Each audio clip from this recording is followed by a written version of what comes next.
This is Alli. We got Toni and Sammi, and we're also joined with Quentin, right? Yep. Awesome. I didn't fuck that up.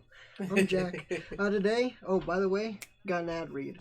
Today we're sponsored by. Let's do Coke. What else are we sponsored by? Hand wraps. Okay. Game Fuel. Game Fuel. Similar. Cool. There we go. So try to make an ad read for that by the end of the show. An ad read? Yeah. Okay. Something. Anyway, also, by the way, did you know that the first oranges were actually green? Really? Yeah. I actually didn't know that. Yeah, I all the way did. back when. Really? Yeah, a lot of different fruits were way different than they actually are nowadays, including strawberries, grapes, Yeah. bananas. Yeah. So all the way back when, then it's all tomatoes. just changed. Oh, yeah. Well, that's great. I'm glad you figured that out. 'Cause I didn't know that. It's an app I have on my phone, like random facts. Oh yeah. I just slide through. Dude, I'm gonna steal that for that. Yep. Great. Well, Toni, we have a lot to talk about, and we're also joined with you two ladies, so that's gonna be great. First off, you guys brought your child, which is great. How difficult is that? Like going from not raising a child, raising your niece, to this? I don't know. It's pretty life changing. Like in a lot of ways, I feel like I'm a different person, but I've come to realize that I'm more just. I now have this huge addition to the person that I was. Like I don't go out and hang out a lot anymore. Like I don't go out to bars. I basically work and come home for the most part. But like I'm still the same person in a lot of regards as to who I am at my core. You know what I mean? Like I'm still a sociable person. I just don't socialize as much. I'm still a really loving and caring person, and now that's just been extended to this little creature that's like now like a permanent attachment. And it's just a lot of things that I thought I had lost in the beginning. I realized they were just expanded upon, and it's kind of exciting, terrifying, Tough. Yeah. Oh, definitely tough. We had made a 5-year plan, and then a month later she was pregnant. So yeah, so we basically went from like having a whole like planned out situation. We're at the end of that period. I wouldn't necessarily say that like he was unplanned, unexpected, surely, but we had a plan for what was going to happen. Yeah. Like when we got to that point and stuff. So it helped a lot of the hypothetical situations that we had previously talked about. Yeah, a lot. Yeah. Because now they're here. Exactly. You don't have to worry about it. So, like, going from that to knowing that she was pregnant to being a dad, what changed to, like, the everyday motion? Like, the thought process and, like, how you got ready to do that and, like, get prepared for that mentally and, like, how you did it every day.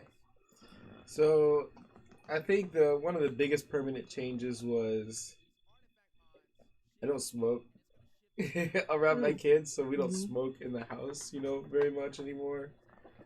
And I guess that was probably one of the biggest daily changes. It's like outside of I'm currently on probation, so outside of the fact that I can't smoke for one reason, it's like doubled with the second reason now. And before that, I was just always smoking. Does it help having him? Does it help with being on probation? It does. Yeah. It does, because like the reality of it is, and I told my probation officer, it's like I don't see anything morally wrong with smoking weed. I understand it's illegal and legally wrong, but as far as like I can make plenty of moral arguments for any other drug. Yeah. Basically any other drug, like reasons, like legitimate reasons, even if it's just health reasons why you shouldn't. It's not a moral thing, but no health I can bring up health reasons, moralities, whatever. Like not to say like I'm judgmental because I've done basically everything. So I'm not one to be like, oh, you're just a piece of shit because you do this. It's like, no, I mean, I've been there. I have the experience. I know the kind of person that I was. I knew a lot of people that were their kind of people, when they were on those drugs and shit. And it's just, you can't make that same argument for pot. But the fact of the matter is, it's like, being on probation and having him is probably like it does make it a lot easier because the fear of going back to prison is like, I don't want to lose out on that time. I never want my child to have to see me through like a piece of glass. You know what I mean? And it's just, it's something I never want to have to experience. And so the fact that I don't want to go through that kind of situation keeps me, for the most part, on the straight and narrow. And having him like see you through that'd fuck him up. Yeah, I don't want him to have that dynamic. Like, I just don't think it'd be very healthy. I don't want those to be some of his first memories, because he's only 7 months now. But if I went to prison, theoretically, I'd be in there for at least or up to like 10 months at a time. So even 10 months from now, he'll be learning more words, learning how to walk. I'll be missing a lot of crucial steps. Yeah. And some people have memories from being like about a year and a half, and that's when he would be. My first memories are from 4, but everybody's different. And I just never want him to have that kind of image, especially if I went back to prison. It'd probably be another 10 months, so like a total of 20-something months. And by then he'd be like 2 years old, and it's like that time is like, I really, really don't want to have that kind of dynamic. That's one thing that does scare me, because I think that can have a big effect on a kid. And like on myself, I don't want to miss out on all those crucial moments of his life, early upbringing and everything. So, or being at the end of your life and being like, fuck, I missed out that time, and you see me at that time. Right. That could have been different. Exactly, because for me, like, on the basis of it, being in prison, the worst thing for me, it wasn't hard, but like knowing that I'll never get that time back. Yeah. Knowing that things in that period of time, in that whole 2 years that I was in there, like, things changed. I had a lot of friends move out of state. There was new places. Like, from big things to small things. It was just, I'll never be able to have that time. I'll never be able to have had those experiences with the people that I would have out in the real world. Prison sucked for that reason. Like, everything else was pretty. I mean, it's Iowa, so there's only like 6 prisons you really don't want to go to in Iowa. But the one I went to really wasn't that kind of prison. You keep to yourself. Granted, that didn't really work out for me after a while, because like after like 3 months of just reading books and never talking to anybody, people start to think something's wrong with you. So I got confronted one day, and they were like, "What are you in here for? Like, you seem like a really kind of off person." I was making people uncomfortable. And so you were the serial killer. Yeah, exactly. And it's just like they kind of approached me and was just like, "What are you in here for?" Well, specifically, like the prison that I was in, it's like 70-something% pedophiles and sex offenders. Yeah, so it's one of those prisons where it's like you don't really talk about your charges unless you're directly confronted, basically. Yeah. Like, that's, otherwise you don't really have to talk about it. But I didn't talk to anybody. So people just thought, like, either he's a really, really, really, really fucked up pedo, or maybe he's just, like, super nuts and, like, a serial killer type of person. So, like, a couple guys came in my room one day and was just like, "Yo, you need to show us your paperwork because we need to know what you're in here for. And the COs won't tell us." And I'm just like, okay. And they're just like, "Credit cards? Like, the fuck are you even in prison for?" And I'm just like... Exactly. It was kind of a relief in a way, though, because it's like, what are people around here thinking about me? Like that could be a very dangerous situation to be in prison and not be aware of your surroundings. And I was isolating myself, so it's like I wasn't really interacting with the culture. I wasn't really trying to like put myself out there. I was here to do my time. I've been in county a lot. In county, you're in there for a couple months, at most. Usually, like anything over a year, you're going to prison, but I'd spent like 9 months in county before, and it was like, oh, this isn't so bad. You can literally just keep to yourself, and nobody will bother you.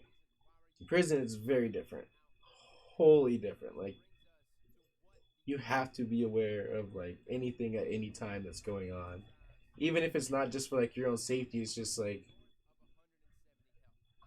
if I don't know, something that has absolutely nothing to do with you. Like, if you're not aware of like some shit that might be going on between certain people, and you talk to somebody, and then they see you talking to somebody else, like you might put yourself in a situation where I don't really know how to put it. Like, the dynamics in prison are so different than they are in the real world in a lot of ways. But for me, like I said, the scariest part was just, or the worst part was just, losing all that time. Yeah. It wasn't too bad after that. I started interacting with people, started playing chess, started doing my thing, whatever, acting like a normal prisoner. Because, like I said, it's just weirded people out. It was like, I don't want to do anything to make my time harder. Because time can stretch on and on and on. Like, the 2 years I did in there, it's just like, it seemed like an eternity. I've been with her for 3 years now, and it just seems like yesterday we got together. We got nothing to do in there. Yeah, I mean, you can. I mean, I guess you can meditate and read books. You can like do schoolwork. But after so long, it's like you have such a finite amount of things, like a finite amount of things that you can do. Like out here, like I could literally I could go outside and eat grass if I wanted to. You know what I mean? Like. Yeah. It ranges from that to like I can just go down to the store, buy some lumber, and start whittling. Like I can do a plethora of things. In prison, it's like you're gonna max out at some point with the things that you can do. So at some point, that routine just becomes like the monotony of it just makes things just seem like it's so long, and then so your whole day revolves around a schedule. So you just basically clocking the hours. Like, all right, it's dinner time. All right, it's rec time. All right, it's whatever time. But I feel like you're just a lot more hyper aware of time. And you're in prison, you're always calculating it, always thinking about times and shit, and so it just seems like an eternity. Do you think also in some aspect there's things that are taken for granted I do. from the outside world versus being in? Because I mean, Yeah. I've never been in prison, but I went to a Vipassana retreat. Didn't talk to anyone for 10 days. You're not allowed to have eye contact, no cell phone, nothing, and you meditate for 11 hours a day. And at the end, where no, it's nothing like prison, a lot of people say mentally it is because of that, like, disconnect from the whole world around you and trying to just worry about just you all the time. It is. The dynamic of it's very different. Like I was in isolation at one point for like 10 days, and I was nuts. Like the lack of contact with anybody. Like I can't handle it. I couldn't do it. It wasn't for me. Like I went literally nuts. I was starting to like write shit all over my walls just to kind of have like some semblance of a back and forth. Sounds a lot crazier than where my mind actually was. Yeah. But it was just I'm not cut out for that kind of lack of human interaction. And that made me realize that very quickly. Never went to isolation ever again after that. I was like, fuck that. I will basically do what I need to, stay in line if I absolutely have to, like whatever. What'd you do to get put in isolation? Well, the biggest part of it was medical isolation. Oh, okay. Because the guy that had slept in the bed that I ended up going into, because I was in county, so one guy had left and I came in and they put me in that bed. He had scabies and it had gotten all over the shit. Oh, no. Yeah, and like I got into it with one of the guys because he was trying to be like, oh, like you dirty motherfucker and blah blah blah. But they ended up finding it on the sheets or whatever, so they had to isolate the sheets and like Isolate you. Yeah, sanitize them and shit. But I was like, I was petty, I was young, I was dumb, like kind of like basically called me a dirty motherfucker, and I was just like, excuse the fuck out of me, like. And we kind of got into it, and so they were like, all right, we're going to put you off here for 10 days, let you cool off, because the scabies went away after a few days. It was like maybe like a week. So they're like, but we want you to be here an extra 3 days. And it's like, it's not like I was really going to fight this guy over this shit, but I mean, maybe I would have. But like, yeah, I mean, being cut off from society in general, even with being around other people in prison, it's just like you realize that there are a lot of aspects of the real world that are just hyper focused in prison, like hierarchy. Respect is like tantamount to your existence in prison. Like if you shirk you're like basically your responsibilities of respectfulness. Like unless you're the biggest baddest motherfucker, there could be consequences at any moment. Like for something that you don't even think. Like there was this incident where this white kid got a mohawk, and the Indians in there like basically the staff weren't making the kid cut it because they were like, he can't do this. It's like disrespectful to us and our religion, this and that, whatever, blah blah blah. And the administration wasn't making him cut it, so they were just like, they caught him out in the yard and was like, you either cut your hair or you're gonna get hurt severely. Next day, kid ended up having his hair cut because what are you gonna do? You know what I mean? Like you know that at any moment you can get caught off guard. That risk. There's places without cameras, like very few, but like there's places without cameras, and you know that like on any time of the week you could maybe happen to be in the area, and just next thing you know, like you got fucked up. Yeah. So it's like respect is probably like the highest order of something that you should be aware of, like when you're in prison, which was a big part, like I said, why I kept to myself a lot, because it's like I don't necessarily trust myself not to step out of line and like say some stupid shit. Because before I went in, I was on a bunch of drugs, and I was kind of in that mentality where it was just like I was still crazy, I was still off my rocker, and it was just like I knew that I didn't want to have any kind of those altercations. Another thing is like hierarchy is a pretty big thing. I feel like it's just kind of in some subtle ways where like with TV time or like specific like activities and shit that like require taking turns basically. The longer you're there, basically it gives you more authority kind of a thing. Like nobody's higher than anybody else necessarily. Like everybody treat everybody else, the way they want like to. High school. Yeah. Like I said, respect's still a big thing, but like when it comes to like activities and shit like that have priority for people, that shit gets pretty intense. Like if you try to step out of line, like, oh, I'm just gonna bully you and do whatever, blah blah blah. Like you better be prepared to have an altercation. Like if you're gonna have an argument with somebody that's anything more than just a respectful debate between you two, like if you legitimately get in an argument, you better be prepared to have to take it to a physical level, because at any moment you don't know like how the other person may react. Like not to say people in prison are the craziest people, but like a lot of those guys have nothing to lose. Yeah. I was in there with a couple lifers that like one guy, he had finally gotten sent to the minimum prison that I was at, and he had been down for like 50 years, but like when he first went down, he killed like 3 people in prison because I think one guy had like stepped on his shoes and refused to apologize for it, so he ended up killing the guy. And he was just like, his whole thing about it was like, I'm literally already going to be in here for life. Like, so what's the point? Yeah, it was better for him to build his reputation as somebody that you just seriously don't cross and fuck with, as opposed to just being like, maybe I could just be a bitch my whole time in prison because I'm literally going to be in here my life anyways, Yeah. So you never know if somebody could be a lifer or not. Yeah. Or like if somebody really does, like somebody who even has like 30 years, like another 5 years might not matter to that person. So like at any given time, it's just best to like be as respectful as you can. But if you ever think that something could escalate to a physical confrontation, be prepared for it to. It's kind of terrifying. It's a kind of a terrifying thing. Because like out here in the real world, like holy shit, the level of disrespect that I see people give each other, like when I first got out of prison, blew my mind. It wasn't like much different than like before I went in, but after I got out, it was just like so hyper focused to me. It was like, how could you possibly like just allow that person to talk to you like that? It's like, oh yeah, because we're out here in the real world, and there's like a whole different level of consequences, and there's whole different things you can just do. Like in prison, you're in that shit with these guys for however period of time. Like out here, like somebody bumps into you on the street, like whatever, like you're probably never gonna see that person again. Right. Also, if you hit them, you're gonna go to jail. Right.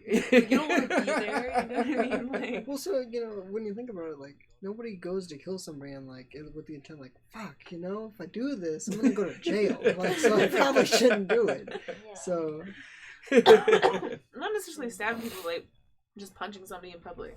Yeah. It's like the first thing, like I'm gonna get an assault charge. Yeah. Cops are gonna get called. That's my first thought when like someone tries to fight you in public. It's like, no, we're too grown for this. I'm not getting arrested today because you wouldn't act a fool. Right. Thanks though. Much appreciated. Like, hey. In prison, it's like, am I gonna get caught for this? Right. Yeah. Basically, it's like that's the only thing that matters. Like, am I gonna get caught for this? Because regardless of any cons, like this is worth it. Me doing this to this person because they did, Something, X. whatever. Yeah, because they did X, I'm gonna now beat their ass. Like, my decision is only when can I do it so I won't get caught. Like that's, Like a week down the line, like, hey. Yeah, for real. Like, there was this one kid. We all used to pick on him. He was kind of a goofball. Like, he was a weird fucking kid.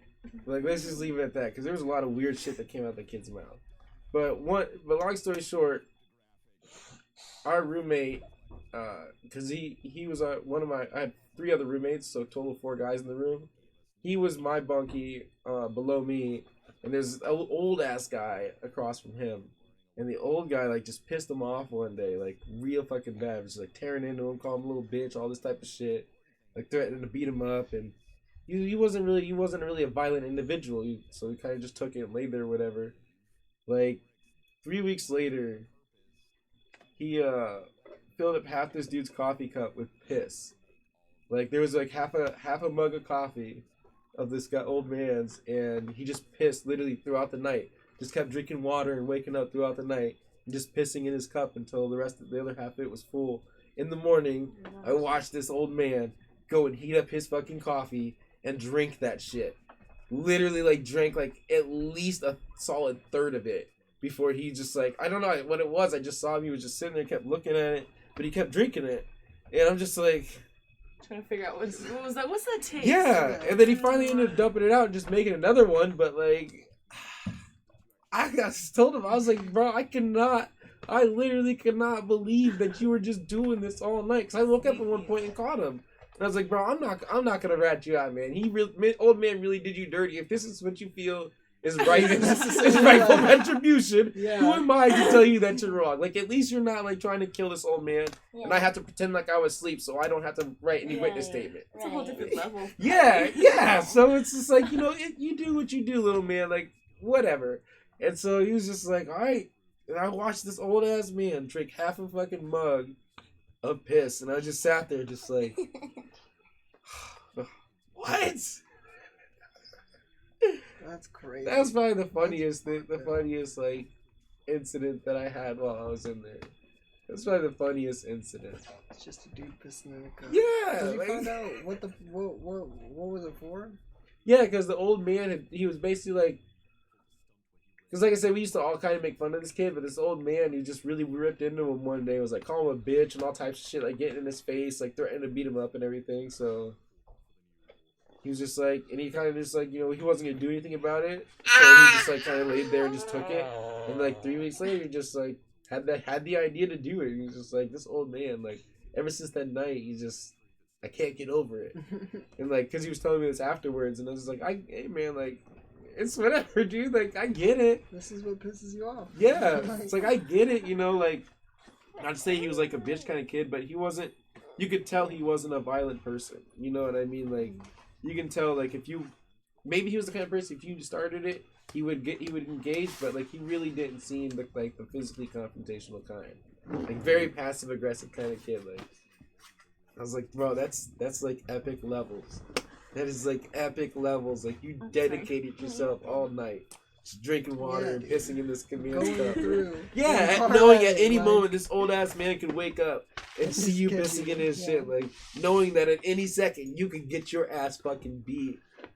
You do you, little man. Like, my gosh. So, like, is respect one of? Did it help you? Like, teach you that lesson? Did you have like I said, I've been in county a lot, so the dynamic of it was kind of there. I had a lot of experience, more or less, but like in prison, it's just to a higher degree. Yeah. Like in jail, sure, you can get into those kind of fights over little shit, but you're not as likely to. A lot of those people have like months, days or whatever. They don't have years behind them, so that they're going to be doing. Some of them do. Some of them know they're going to prison, but like for the most part, a lot of guys are there for like, a month to 3 months, sometimes 6 months and shit. So it's like, what is this worth, Did you know to have a higher level of respect in prison Oh, yeah. right off the bat? Oh or did yeah, it I had a take you lot of. second? I had a. Well, I don't want to say a lot of friends, but I met a lot of people that had been to prison before, and like, I started going to jail when I was young at like 18, like basically right. Well, I went to jail when I was 16 actually, but then I had kind of gotten my criminal career, you could say, at 18. And so like I was kind of naive at first, you know. It's like I know that jail sucks, and I kind of had some outlandish like horrific ideas of what it could be like, but a lot of those turned out not to be true. Like the whole rape thing, it's not that like it ever super terrified me, because I know what I would do in a situation if a man tried to rape me in prison. Like I know that I would literally do everything in my fucking power. I don't know, it's just such a terrifying concept to me to like. Yeah. I get why I get why people would accept that kind of situation. I don't know. I couldn't do it. Like you got to kill me. Like I don't know. It's not in the cards for me. But like that wasn't really something that was a reality. You know, like I know it is in some places. Like but when for the prison I was in, it just kind of wasn't the way that it was. Yeah. And now, like, Iowa has this whole, I don't know if it's everywhere, but it's like PREA, Prison Rape Elimination Act. Even consensual sex between people will be treated as a sex offense. Wow. Doesn't even matter anymore. They're like, from their position, it's like, we can't, there's no way for them to know 100% sure that something was consensual. Yeah. You could have been coerced or being forced into saying whatever. Yeah. So it's like Based they're on just what like, goes yeah, on to take inside, all responsibility out of it. I mean, kind of. I guess that's kind of a bland way to put it, but it relinquishes them of the responsibility of having to cipher through those cases to be like, oh, you know, did you actually consent to this or not? All this and that. So like, fuck it. You catch you doing anything, you're going on the offender registry. You're gonna catch a sex case. And it's like. I don't know, it's kind of intense. Like, it's I think it's a really positive thing. Because, like, I feel like rapes more often turn out to be, like, they're forced into being like, yeah. So I do think it's a huge positive thing. But at the same time, it's like, man, even if two guys just really just want to get their rocks off, like, they can't, like, sucks to suck, man, I guess. But, yeah, a lot of pre-notions that I had about prison turned out to not be true. For the most part, it was pretty relaxed and chill. Do you want to hold him? Yeah. Side note, do you have a trash I can put this poopy diaper in? There's that one. Okay. I was like, it is poopy, so just It goes out tomorrow. So just sorry for the cords. Oh, come here, buddy. So, what other lessons did prison like teach you, or did you like have to like relearn? Not a lot really. Like I said, I've been counting a lot, and so I kind of already What had did like the whole system teach you? oh, the whole system in general. That there's a lot of fucked up things about it. Like the charges that I have, I don't feel like deserve the time that I got. Like I have my felonies are the unauthorized use of credit cards. So I was using somebody's credit card that wasn't mine, and then my other one is for false check deposits. But with those financial crimes, anything between $1,000 and $10,000 is a Class D felony. So it's like, I don't feel like that necessarily warrants the same amount of time as like here in Iowa, you can get involuntary manslaughter and get the same amount of time as I did for using somebody's credit cards. Yeah, and I think that's a thing that kind of blows my mind. Kind of got the point after the first like 6 months or so. You know, it's like I get that what I did was wrong, but for the most part, I don't feel like it's justified to even make that argument, because it's like for the most part, I feel like people know what they did was wrong. Serve your time, serve your debt for society, sure, but like it's not like people do crime and think that they're not doing crime. You know what I mean? Yeah. So like punish somebody within reason, you know, and if they don't get the point, then they don't get the point. Like recidivism rates, the rate of people going back to prison is very high. It's always been very high. Yeah. Sure, it's somewhat dropped, you know, for a few years, but like it's still like I believe, might have to check on this, but it's above 74%. You know, people that go to prison end up going back. What? Just look that up. What is it? What do I? Recidivism rates. Yeah. It's RECIV. Wait, CITIV. Yep, there it is. Oh, it's ID. Oh, I was wrong. It's 43% nationally. Oh, wow. That was way off. 24. Okay, but still, that's That's crazy. 2011 too. Yeah. Yeah, well, still, like a lot of people that go to prison, or are in the system, end up back in the system, and like that's something I'm working really hard not to like to do. Yeah, like Yeah. I don't want to go back to prison again. Like it sucked, but What? So that's the thing. Like, that's a lot of people going back to prison, and there's a lot of things wrong with prison. there is. Like, how do we move forward with this and try and fix it? Because really, from the outside, like, you get out of prison and there's people, like you said, 10 years, they come out and they're like, what the fuck is this phone? Yeah. How do I touch, like, I can touch it now? That's crazy. It is. So- Like there's a guy I was in prison with who he went to prison before Nokia's came out. Yeah. Oh. And he was getting out, and he's like, I've gone these years watching these commercials for all these things, but I literally have no idea how any of that shit works. He's like, it was hard to explain to him the concept of apps and like file sharing, and it blew my mind having to do that for somebody. Like, you've been out of the world this long that like these basic concepts that your nephews probably know about, Yeah. you have no concept of. And it's just like, it's kind of scared. It reminded me of Shawshank Redemption when the old man got out, ended up killing himself because he couldn't handle the world anymore. It kind of reminded me a lot of that, where it's like, I can't, like, for the changes that I noticed for the 2 years that I was down, I can't imagine. Yeah, 10. Yeah. 5, For real, 10, like, I mean, going from, like, not even having a Nokia, basically going from landlines to the entirety To a of, like, computer human on your knowledge phone. in your hand. It's just like, it's something that he couldn't fathom at that, nobody was really fathoming at that time. Like, nobody thought that you'd be able to fit your computer, the internet, your TV, literally everything into your phone back in the days of landlines. Like, So definitely have something around the end of this. So change the way that it's all looked at, like how you're charged with your time. Because I mean, again, like I said, like you get picked up with half ounce of marijuana, you're going to jail for 5 years. yeah. Like, that's for what? Like, but I can get picked up with LSD and get 5. Like, no, okay. So change that whole thing, because yeah, that's pretty messed up. And then I think the privatization of prisons should be like, I think there should be something done about that. Like, I don't think there should be any private prisons, because it just becomes profit driven. yeah, Like, the warden at the prison I was in, she got caught up with embezzlement charges from like taking money through the system and shit. Like, they had just recently shut down a wing of their MHI units, their mental health units, and she was taking a bunch of money from that they would have kept getting, basically funding that they would have kept getting for it. And she started like funneling a bunch of that money, I guess, and she ended up getting caught for that shit. Like, I feel like there's too high of a probability that happens more often than people think.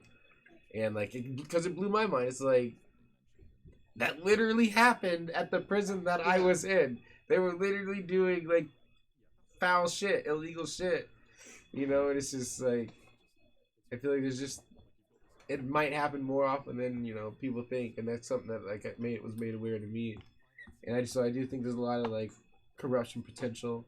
Like, there's been cases where judges were getting paid to send people, like, particularly with juveniles, like, through the system and shit, and they were just like paying them out of pocket for it. And so I just feel like there's too much of a opportunity to manipulate that.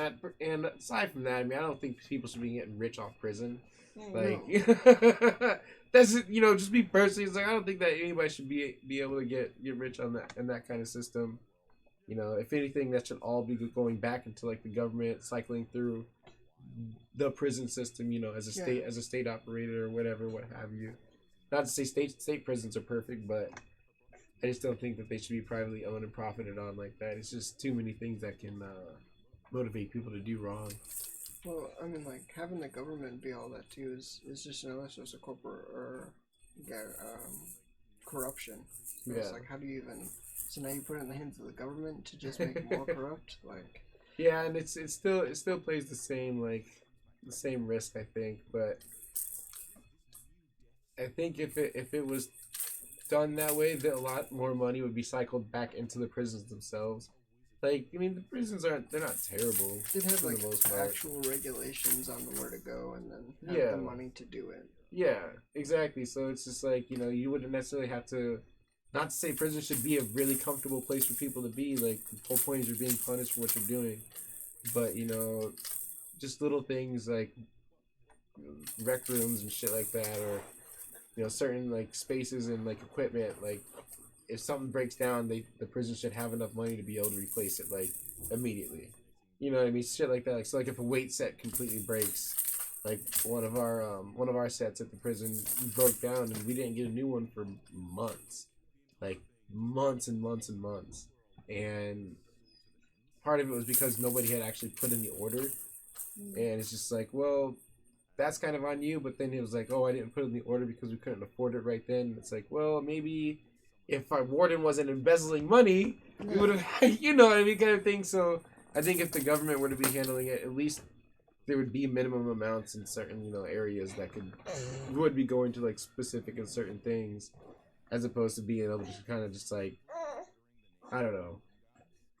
I just feel like it'd be a little bit less inconvenient for things to happen. Maybe comfortability and ease of, like your day-to-day ease, I guess, should be, like, your needs and shit should be being met with a more consistent, like, attention. Like, federal prisons, I hear, are pretty nice, like, compared to state prison. Yeah. Like, I hear like a bunch of, like, positive things about federal prison comparatively to state prisons and shit, but maybe there shouldn't be that kind of difference. Like, why can't state prisons run the same way that the federal prisons do? If it's so much better there comparatively to regular prison, the reasons aren't because of the people. Like, that's not the reason. So I do think that if, at least the government was running it, things could be a little bit more like that. Not to say that state prisons are like that now, because there's still a difference, but I feel like a lot of that's because of private prisons and the way they're run and profited off of. Yeah. That they don't really have the incentive to, like, upgrade the things that need to be upgraded about the prison system. Yeah. Financially, anyways. Well, rehabilitation at the end of your sentence, so you can be actually teleported into the world that you now live in, and A, not go back to prison, but B, so you can know what you're getting yourself into, be able to, like, here's what I need to actually get a job somewhere. That's what I really like about, like, work programs that a lot of prisons are starting, like, more and more prisons are starting to do. Dope. Okay, cool. Like, training programs for, like, prisoners when they're getting closer to their release dates and stuff. I think that would be a really good way to, like, allocate extra money and funding for, like, prisons, because that's a big thing. If you get out of, like, when I got out of prison, I was told, like, oh, there's plenty of places that hire felons, this and that, just be you, do what you need to do, stay on the right path, and everything will turn out fine. They give you a whole list of, like, people that hire, a whole list of, like, landlords that rent to felons and stuff. I got out. I don't want to say none of that was true, but a lot of it was bullshit. Yeah. Like, I couldn't get a place anywhere outside of a private landlord. It was, a lot of places didn't want to hire me, and it's like, technically it's a financial crime with the credit cards, and so it's like, the risk of having somebody that might steal from you. Yeah. And it's like, that's just the reality I had to deal with. And it's like, I know that I'm not that person. Like, I know that I'm not going to rip off the place that I work and shit. Obviously, because it's like, I'm trying to work and have a legal job because I want to believe in this idea that they sold me when I left, I wanted to believe in it so hard. And then, like, when it just kept not happening, like, I kept making calls and they'd be like, no, sorry, we're not going to hire you. Or so sorry, no, we're not going to rent to you because of this or that reason. It's like, oh, okay, cool, at least I'm upfront about it. I'm trying to be honest with people. I'm trying to do me. my best opportunity I would have had was at the time I was trying to get a job at Best Buy a couple months after I got out of prison, and I just happenstance to meet this guy who was a manager up there, and he offered me a job, and we went through the whole process, did the interview, everything. Then the call back from corporate came saying that they couldn't hire me because of my felony. And he really like apologized. He's like, I really would love to have you on. You seem really knowledgeable about a lot of this stuff. And he's like, but I literally can't hire you. Like, corporate says I can't because of this reason. And it's just like, that was a pretty huge blow. It's like, man, not only am I overly qualified for the position that I want to be in, and not only that, but like this guy specifically knows that I am, I can't get it because I'm a felon. And it's something that a lot of people don't look past. And so this whole pie in the sky idea of like, oh, just do right and things will work out seemed like a huge lie. Like, I'm sure that there's people that do it. I'm sure that there's ways that maybe I could have made things easier or whatever, but it wasn't as black and white as they made it seem. Yeah, exactly. And that's really the problem with schools too, because a lot now it's like, hey, so you're gonna go to college. What are you gonna go to college for? And that's what you're gonna do. You're gonna go these 4 years for that, and then you just do that, and everything's gonna be great. And then you get out, and you're like, what the fuck has this world come to? What did I get myself in? No. So changing the way that having, like you said, that hope that it is what it seems. Yeah. So actually having that in the world would be really good. And I guess you can't really do that without fixing the little things. Yep. Because then that hope then just builds itself. Yeah. And when it comes crashing down, like, it sucks. Oh, like, yeah. I spent after a while, I just got back into drinking and shit. Like, well, how long did it take to actually get a job? I got a job at McDonald's after like 3 or 4 months. Like, I was really trying to do something other than food. Yeah.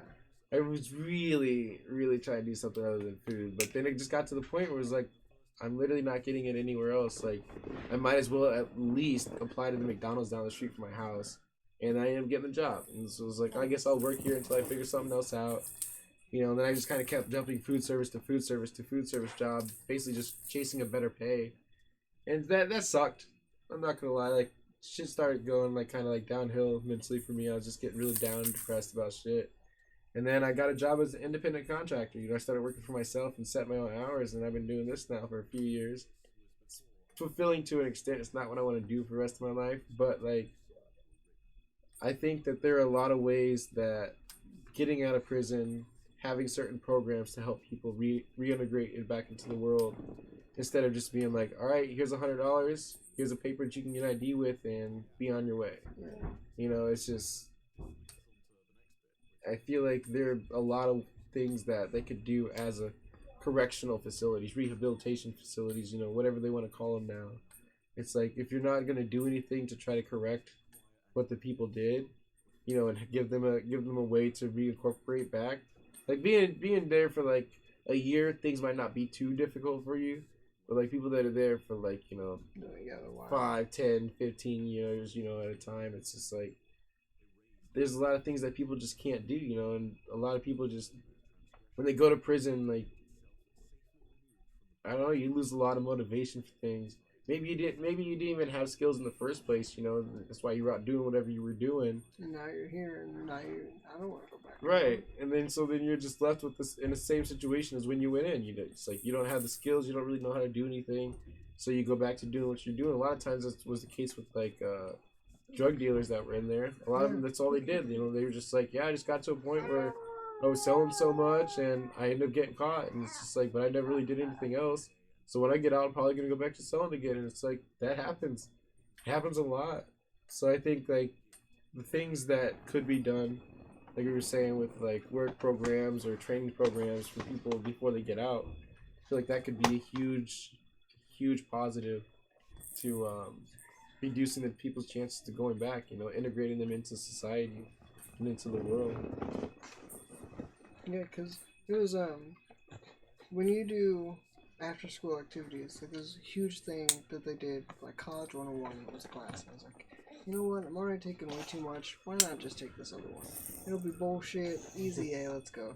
And they were like, make sure that you do this shit. Like, go in and do extracurricular stuff because that makes you want to stay in school and makes you have better grades. So do that.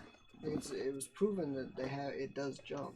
So having them integrate it back will for sure lower that rate. Oh yeah. So, but actually being in prison, how would you say that we can change that aspect so we can like you said, there's not a lot to do.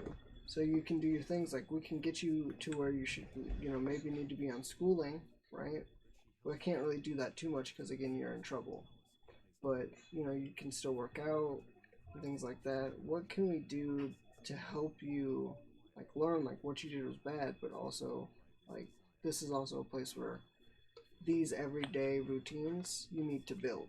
So when you get back out there, you're not a fucking douchebag like you were. For me, I think, like I said, personally, the biggest punishment was just this time I'll never get back. Just being in there, cut off from society. So, like, in a lot of ways, I feel like that in and of itself is punishment enough. Like, you're basically put into, like, a commune where you just exist with however many other people are around you for a long period of time. Was it certain people on the outside that gave you that motivation? Like, I'm missing out on these certain people's lives. You know what I'm saying? Like, was it some sort of daily reminder? Was it some certain people coming to visit you?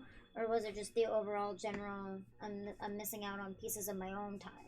It was a big combination of both. Like I said, I've always been a really social person, so, like, my friends have mattered a lot to me, especially since I started living here in Cedar Rapids.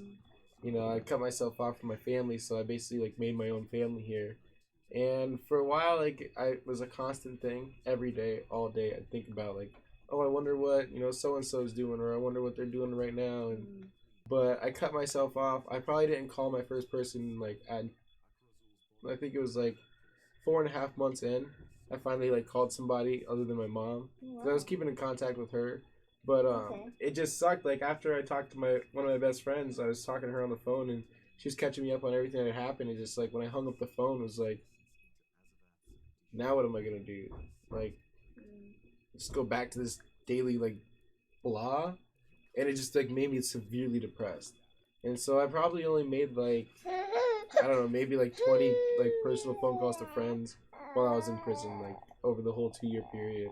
Because it hurt. It sucked. It's like, not necessarily like, oh, all my friends are out partying and here I am sitting here. It's like, no, all my friends are out there, like, they're doing something. They're experiencing things. They're making more connections. They're building better friendships with each other. They're just living life. Yeah, literally just living life. And here I am just rotting away in this fucking concrete building where I see the same motherfuckers every single day.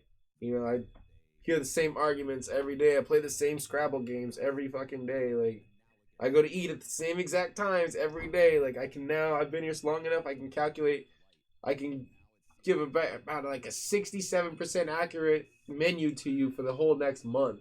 And it's like a few weekends might be off here and there, but like everything became so routine. Everything became so monotonous. It didn't matter what, like, nothing was a new conversation. I had done talked about everything with everybody 100 times over.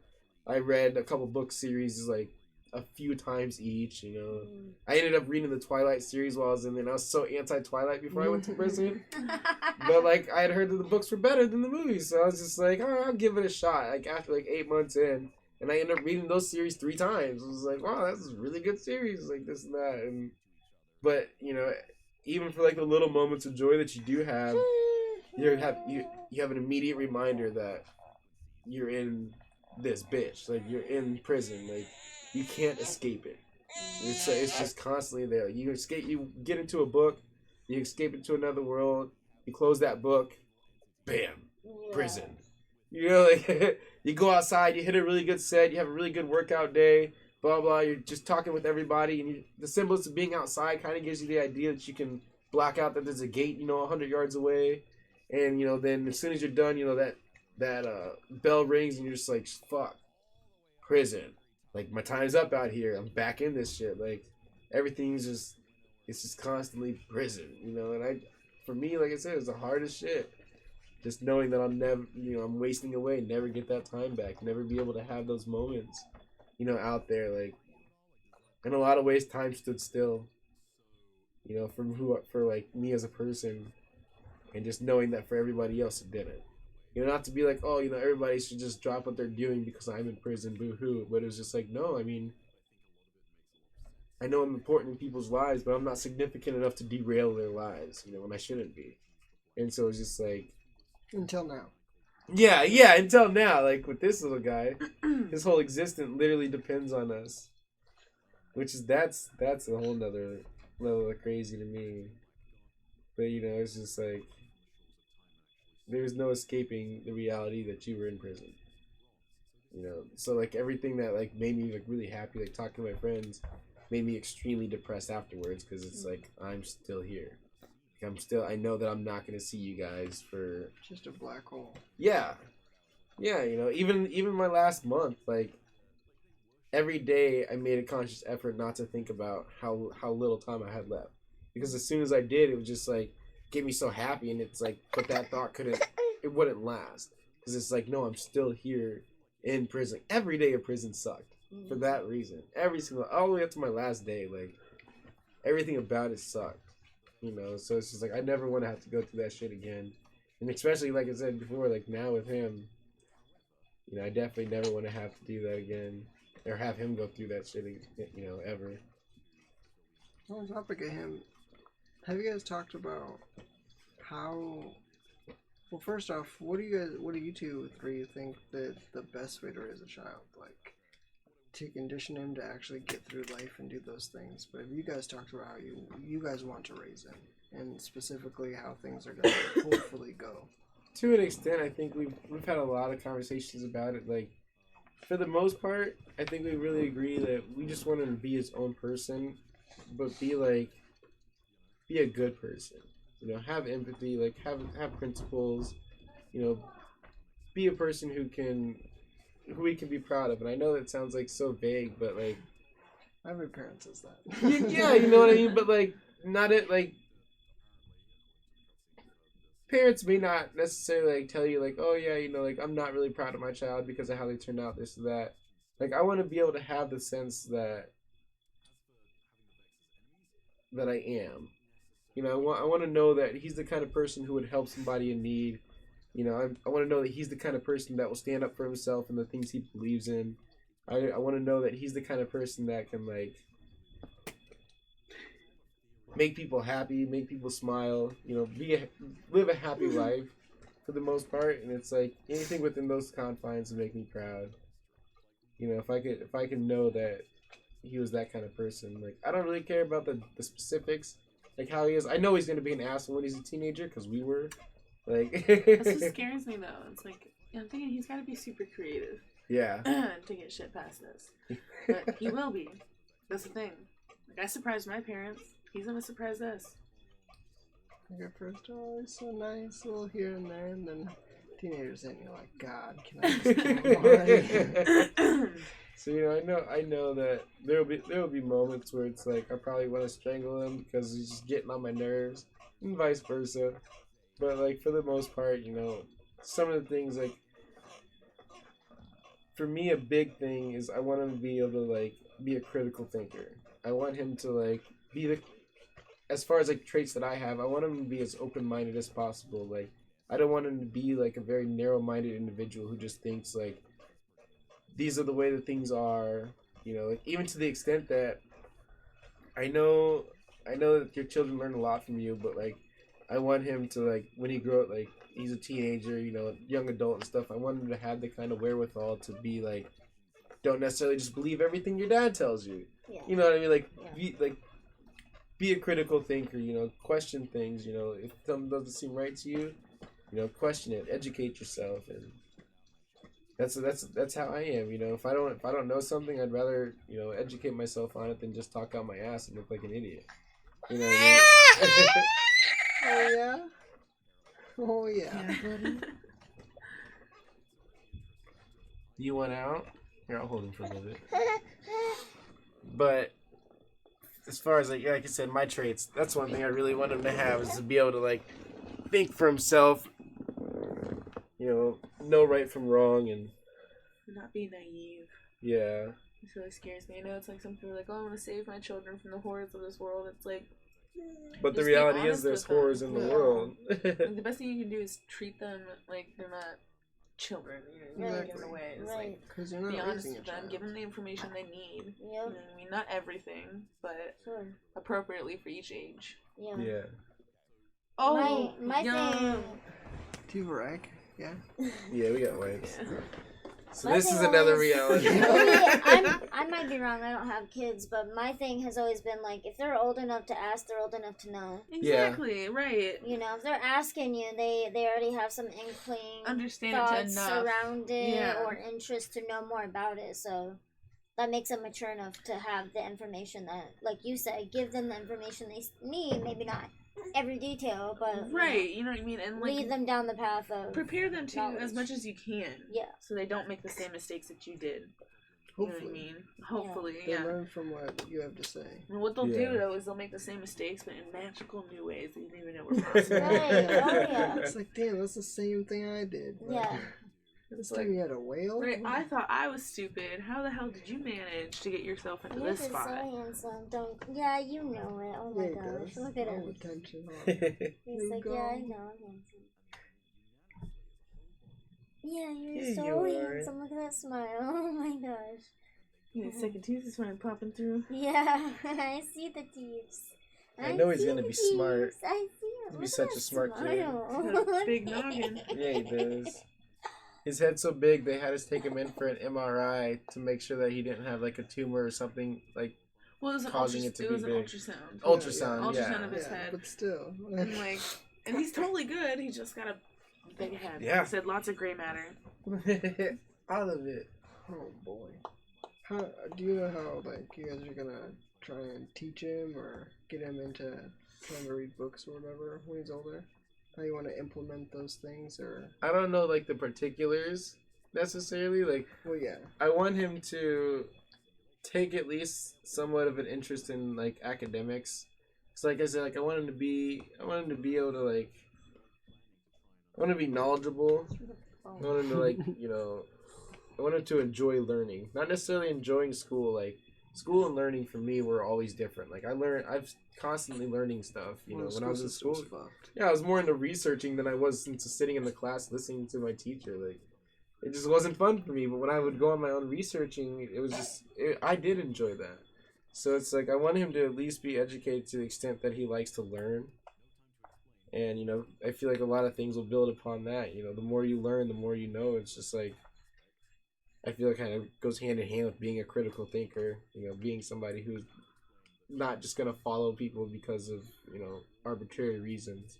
There's somebody who can rationalize his own principles and viewpoints on the world. Because like I have a lot of my own pretty deep seated like views and stuff, but like I don't want to impart all of them on him because I want a lot of it. I feel like it's part of your individualism. I want him to be as much of his own person as possible. Yeah. Like I don't want to press my political views on him or like even my views on like drugs and weed and shit like that. Like I want him to kind of figure it out on his own. Like would I like to smoke with him someday? Sure. the next question. I think that'd be super dope. But like if he chooses like that he doesn't like it or he chooses to never smoke weed, I'm never gonna be like, oh well you should because this and this. Or I won't try to pressure him on it. Like you said, if he's old enough to ask, like if he wants to have a conversation about it, Exactly. I'll tell him like how I kind of how I feel about things. But if he chooses not to, like it's not like I'm gonna be disappointed.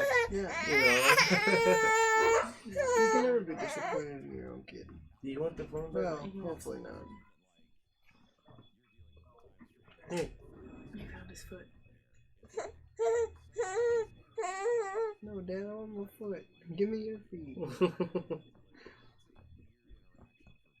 Yeah, it would be pretty cool to be able to smoke with him someday. And then Yes, just it the would. art of learning. Like having that ability to want to continue to learn is just so crucial that school doesn't teach you. And really a lot of parents now aren't really like Keep trying to learning, protect keep their kids. going. Yeah. Yeah. It's just more like go to college, get that degree. Right. It's not Learn so much whatever you like have to school. continue to expand your mind, you know, and your own opinions around the things that you're taught.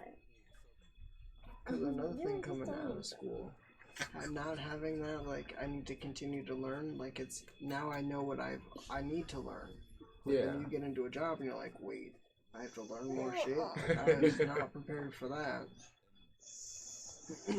Because the job aspect coming from, like, school to a job is completely different. Yeah. Like, at school, like, you gotta do tests and this is, like, that's your job. And then you go to a job and you're like, now I have to run? I didn't take gym in college. Like, in school, there's you have the textbooks, you have every way to necessarily learn how to do exactly what you need to do, and if not, you have somebody who can tell you and explain it to you.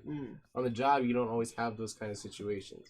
More often than not, you'll be in a situation where you may have to, like, expand your current set of knowledge, and there might not be somebody else, but there to hold your hand through it. or there is, and there's douchebags about it. True.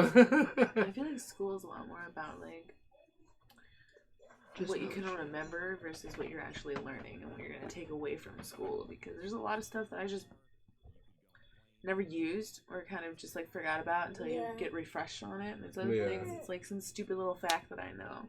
Yeah. That's like, that's never going to come in handy, you know what I mean? Except for right now. No, yeah, school system sucks. That's another thing we gotta change.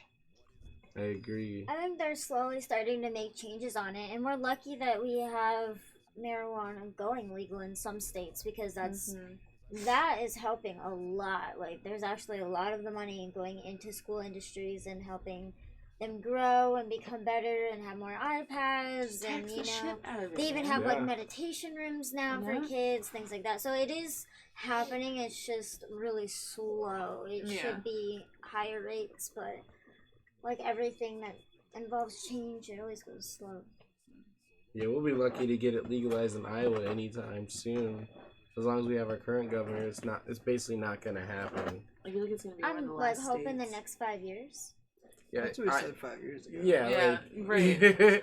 We're looking at it. I mean, I think we're on track for it to be federally legal within the next 5 years. But Iowa specifically, I just don't see it happening with our current governor. That's what I just said. I think I was gonna be one of the last few states to do it, kind of thing. Yeah, you know that's what I what I mean? thought too. I'm like, but Iowa was the first to do legal marriage for lesbians or gays, so I was like, well, that's when we wanted it, because I mean, like, I guess now we want it, but at the same time, I mean, over 50% of Iowans polled they approved. 64% nationally.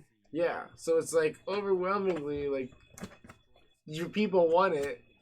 But, or don't care either way. Yeah, or don't care either way. You know, a large majority of people don't fall into those two categories. Either they don't care or they want it legalized. And so it's like, I feel like it's just dumb because one person doesn't want to do it. And it's like, well, you should be representing your fucking constituents to do what the fuck we want you to do. Kind of the thing, you know? Really, the caucus being the first to do anything politically for voting, like, that's a big thing too. Yeah.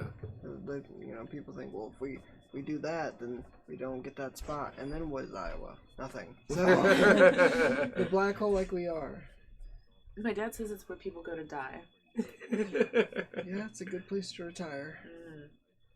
It's a good place to have children, I guess. That's what I said. I'd like to move away for a little bit, just to because I lived in New Mexico and Arizona, and I was just like, it was nice to leave. I want to go down south again. We'll go somewhere warmer for a little while. We can come back here. We can buy a house, die, and retire here. I'm totally cool with that. You can do anything down there. my sister wants to go to Texas. Yeah. I was born and raised in Tucson, Arizona. I love it down there. Rio Rancho, New Mexico, it had the perfect weather year round. It was nice.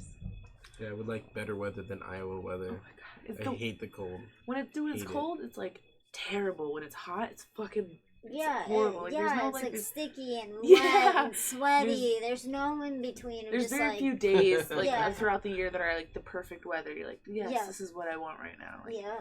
Or there's those days like, just if there wasn't a breeze, it'd be great out right now. Yeah. I've been getting so many smiles out of you. I have. Yes, I have. My uncle's in Arizona. He came to me one day and said, "You look depressed." I said, "Yeah, okay, so what?" And he goes, "Move down to Arizona. You'll never be depressed because it's all sunshine. You can do whatever you want outside. It's great." You like that?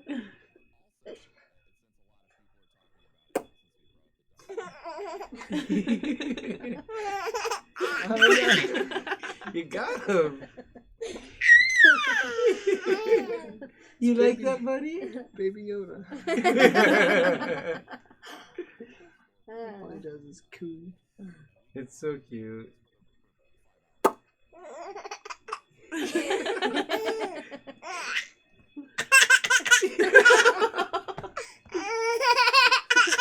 Yeah, that one. You like that one? Too funny. He started saying "mama" now. I saw that video on Yeah, Facebook. it's so It was cute. so cute. He's like, mama, mama, mama, mama, mama, mama, mama, mama. Mama, mama. Oh wow. He gets so rosy when he gets all smiley and Yeah, laughing. he It's so does. cute. It blows my mind. We made this little creature. We made this little human. You know, and he relies on us every day. Like it's really, really weird in a lot of ways. Surreal It's a lot. yeah, surreal. I guess would be the better word for it. He used to have a tail. Yeah, Is that funny? Yeah, it's See true. the It's tail. true. And gills. Oh man, the first doctor who was like, "Hey, so you had this baby and it has gills. We don't know what the fuck you did, but like, that must have been crazy." That was a thing. Yeah. When you have to have gills because you can't breathe because it's placenta, it's all fluid, pretty much. So the gills help you breathe in that liquidish, and then by the time you're actually born, they heal up. Yeah. I did not know that. Yeah. I don't know. Hey, I don't know fun about. fact. That's Not good fun like fact. I don't know about not all second that. trimester. No, it's cleared up by then. It's that hole in the that's where you get the cleft palate. That hole at the top of the mouth. That's the last thing to close. What? That's kind of intense. Yeah. I don't know. I kind of always thought of it as like, We just had noses. well, like Well, they called it practice breathing when I was pregnant. Like we didn't really breathe in a way. I don't know how to explain it. It's weird. I always and, kind of thought of it that's why, as like that's some why kind you of can even like train babies how to swim oxygenated in fluid water that at, like, existed 9 in the months old. lungs. Yeah, Because it's an they're automatic Until they came response. out. Yeah, I don't know. They're so used to inhaling liquid. That's intense. Not inhaling liquid, but practically choking on it. Is that so? He said, "Yeah, didn't you guys know? I knew."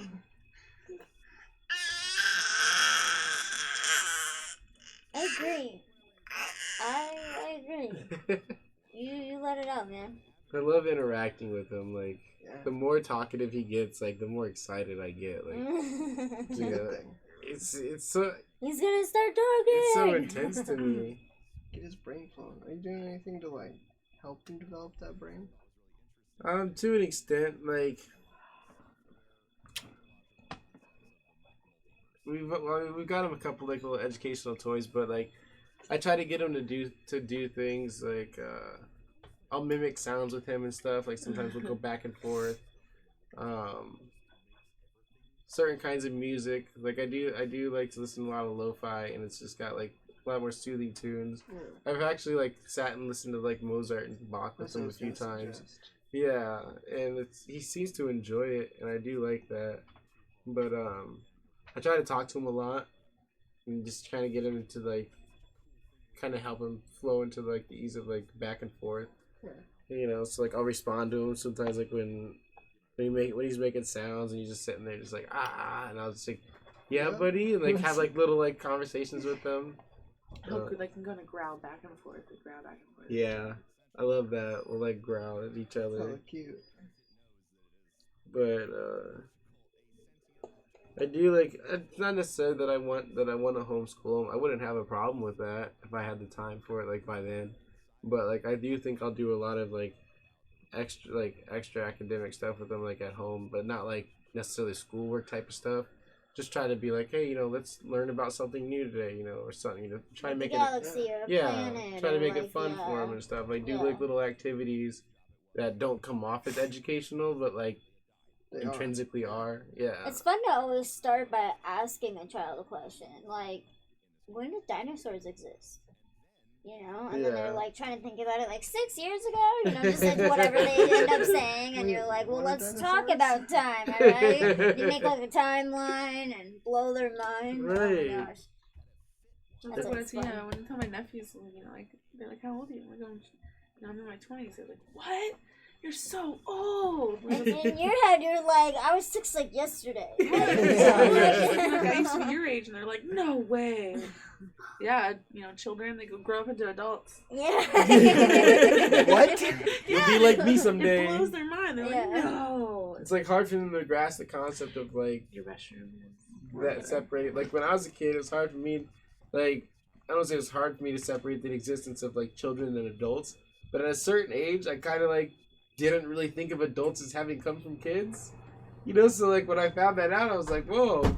I mean, I guess that makes sense. I'm growing every year. Mm-hmm. Eventually, it makes sense that I would turn into one of them. Like, just like I'm there. Right. I'm there as a child. Like adults exist and children exist. Yeah. Like, it was the way.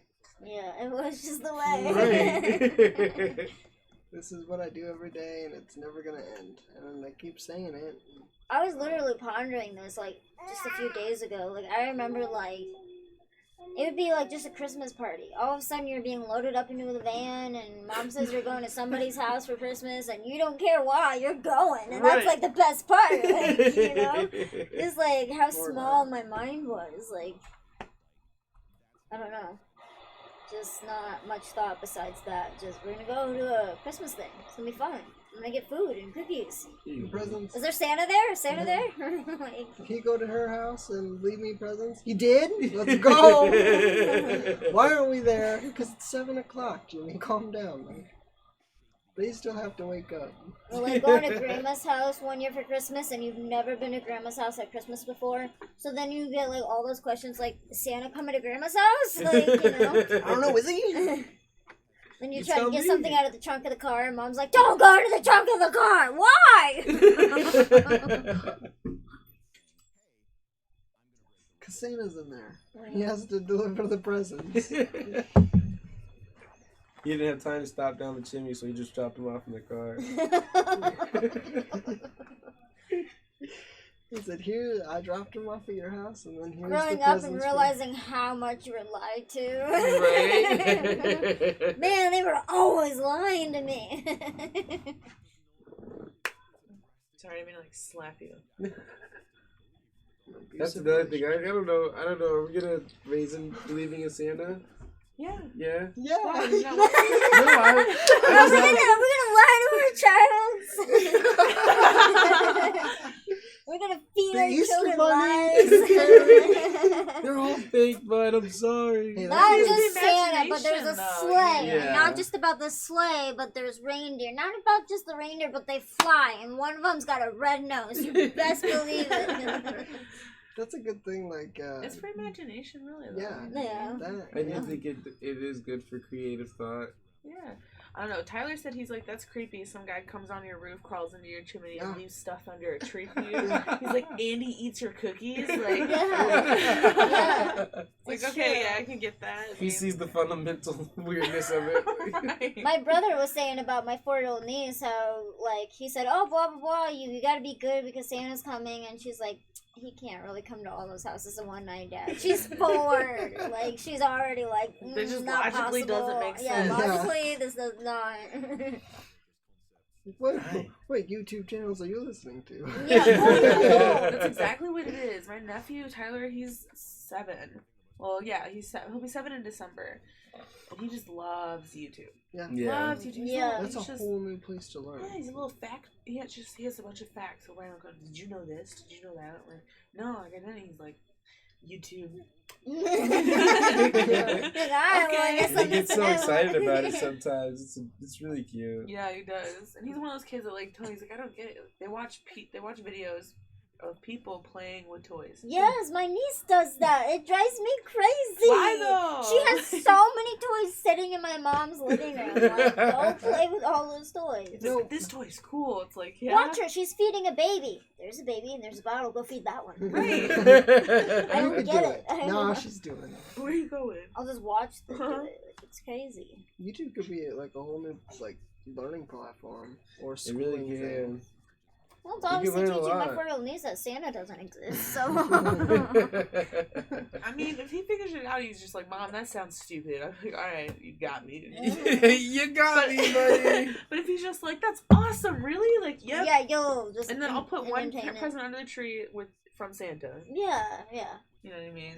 Just know that Santa isn't the one bringing you the majority of what you got, Yeah, so don't be exactly. getting ridiculous It's with gonna your be request. One present from Santa. You know what I mean? Like, That could be a good way to build hope and then teach him that your hope is now lost. Yeah. It's like, hey, you remember all these things we told you? All lies. Not actually All true. lies.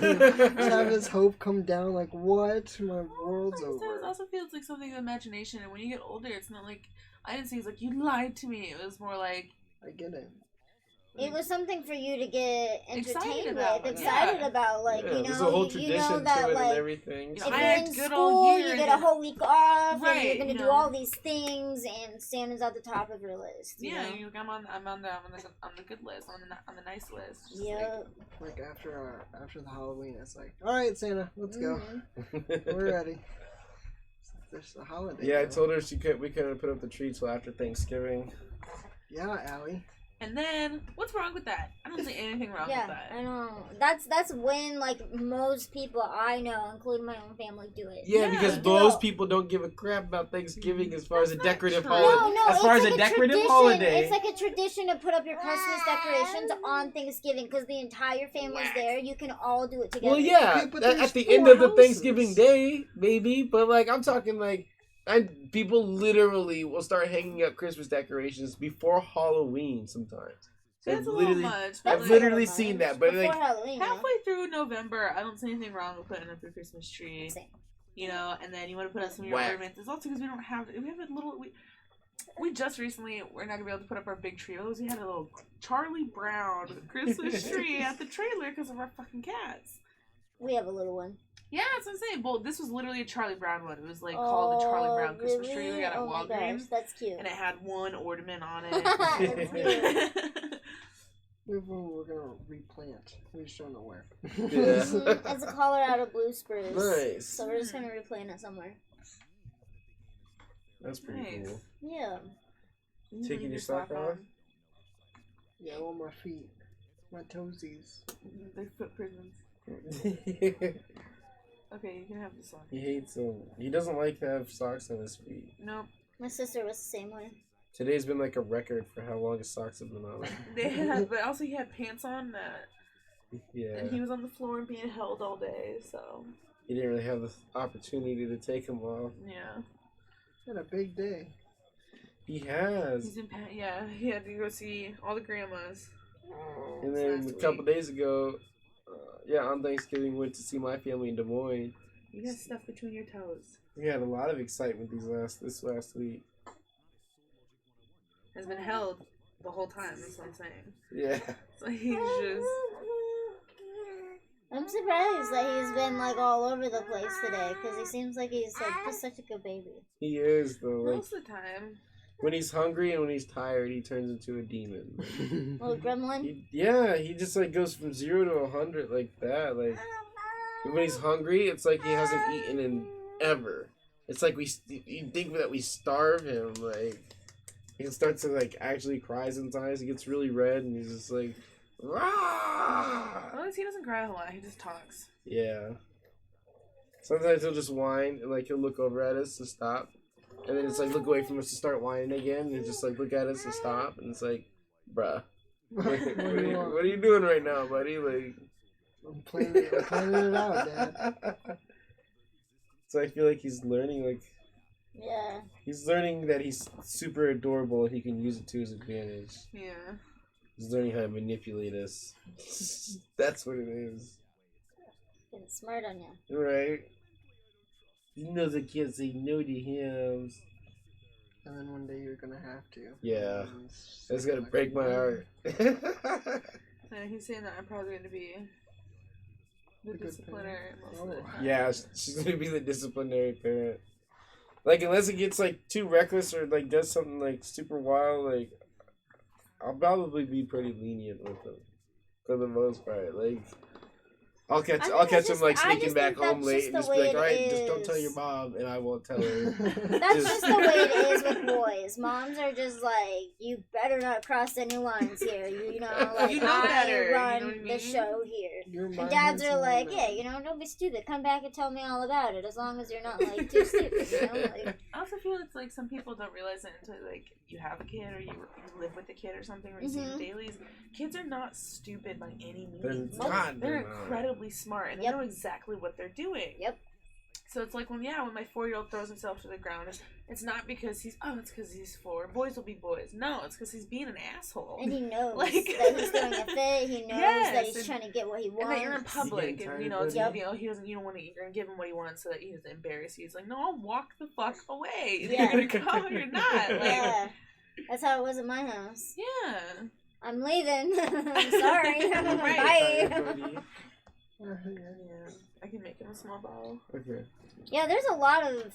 I'm surprised with how children are raised nowadays. It just seems really like free for all. And Well, I also I strongly It does. believe, and to an extent, in physical discipline, but not to the point where you're like, don't beat the crap out of your oh child. no, You know what I mean? I don't Sees think it. it needs to get physical. I think it should always start verbal first. Yes, if your yes, kid's it not getting it verbal, we're not staying here anymore. We're leaving. We're going, or something's being removed. It shouldn't start with physical, but it should be a last resort, but it should never be a thing. You know what Yeah, I mean? yeah. I know, I'm working on it. Is this the dynamite bomb we get to see go off here in about 10 seconds? Well, I'm holding him, so he's doing pretty well. If I set him down, he'd probably scream. He sees her making it, so he knows. He's like, Right, it's like, bro, we're not starving you. Like, Yeah, right. I promise you, He's this gotta, is coming to you. he's gotta talk you guys through it. Like, you guys figured how to put the formula in there. I can help you out. See Right. that scoop? You're not scooping fast enough. Let's go. Well, that's for the other baby. Yeah, who's that for? There's a guy who does. He trains champion show dogs. So he's talking about how he goes to pick the puppy, and he'll go up to the puppy, and he'll just love it for a second, and then he'll pinch it just until it whimpers just a teeny bit, not enough to actually hurt it, but then he'll set it down and he'll walk away. And if that dog follows, then that dog's going to be loyal. That dog can take the punishment that I'm going to give him when he does something wrong, and then still have the affection to love me. Yeah. Because if that dog doesn't, that dog's going to have that characteristic or that personality to be like, no, fuck this dude. He just hurt Like to me. nip back Yeah. or. Why? What? Yeah. Yeah. I'm doing me. Why would you fuck that up? So, I'm the dog. You're a human. Why would you know? So I thought that was really cool. Same thing, kids. Love them for a minute, say what's up, and then if that doesn't work, a little bit of discipline, and then that's... My thing has always been disappointment. I was a nanny for 10 years, and I did daycare for 2. And it was always disappointment. You get, a real strong bond with a kid, and they want to do everything you do, and they want to hang out when you're hanging out and stuff. And, that almost brings down some barriers for, discipline, They start to think they can get away with something. Yeah. But you bring them back up to that level again where you're like, hey, yeah, I'll be your friend, but don't fucking fuck with me.